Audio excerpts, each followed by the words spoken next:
your view of where we are in America right now. We're having these January 6th hearings, all kinds of monumental Supreme Court decisions coming down. Of course, the really visceral one is the overturning of Roe versus Wade, but perhaps even more consequential is this latest one where they're saying, hey, EPA, you actually can't do the job that Congress has told you to do, right, which has implications not just for dealing with the climate crisis, of course, but literally for governing at all. So how would you sort of assess the state of America today and the level of existential threat to the nation?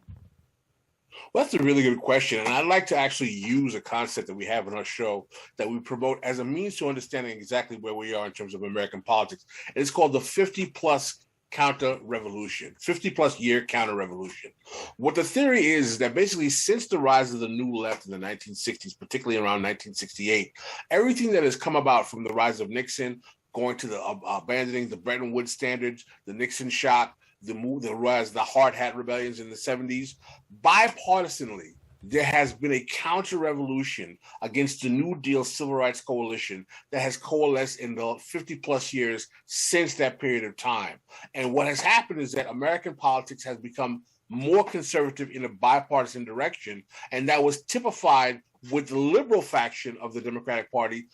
with the rise of Bill Clinton and third-way politics with the Democrats adopting the DLC position of coalescing around corporate politics, alienating communities of color that had been the base of the party, and actually trying to position itself to be a better steward of the corporate agenda of the ruling class than the Republicans traditionally have had. What that posture by the liberals and the Democrats consequently caused was that it only left a space for the right to further more reactionary, and more base types of politics than before, because what had happened is that the space of corporate overlords that had been normally relegated to conservatives was now being auditioned by the liberal, or what we call the left flank of capital, the liberal flank of capital. So that the notion that the Democratic Party was the party of the working class, the working man, the minority, was really ideologically something that was in the mind of those constituents. But in terms of the actual agenda of the policy of the party itself, was to move in more and more of a direction to the corporate fulcrum of what the ruling class or those the lords of capital were interested in, to the detriment of the working class. And this is how you get things. I mean, people talk about the evisceration of the Reagan years and the conservative nature of those politics and those policies, but yet it was NAFTA and GATT and the evisceration of the working class under Clintonian third-way politics that really demonstrated the way in which the American ruling class was willing to throw working class people under the bus. So to get to your answer to where we see American politics right now, I see American politics right now as the final iteration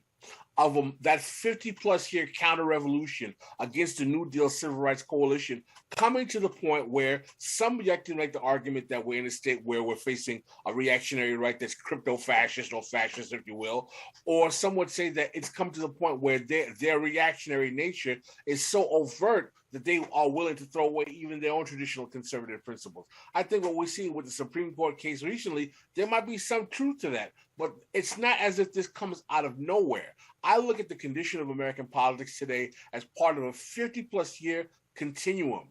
of reactionary direction of politics, reacting to what came about in the period of the 60s and what we have seen recently with the rise of the left that comes about after Occupy and Bernie Sanders is a small fulcrum of a progressive left that's trying to bring back some of that politics that we had in the 60s and with the old left, with the socialists and the communists in the 30s and 40s. So Krystal and I were talking about this yesterday. Where the hell does it go from here? Because when I look at the political landscape, I have a very similar analysis to you.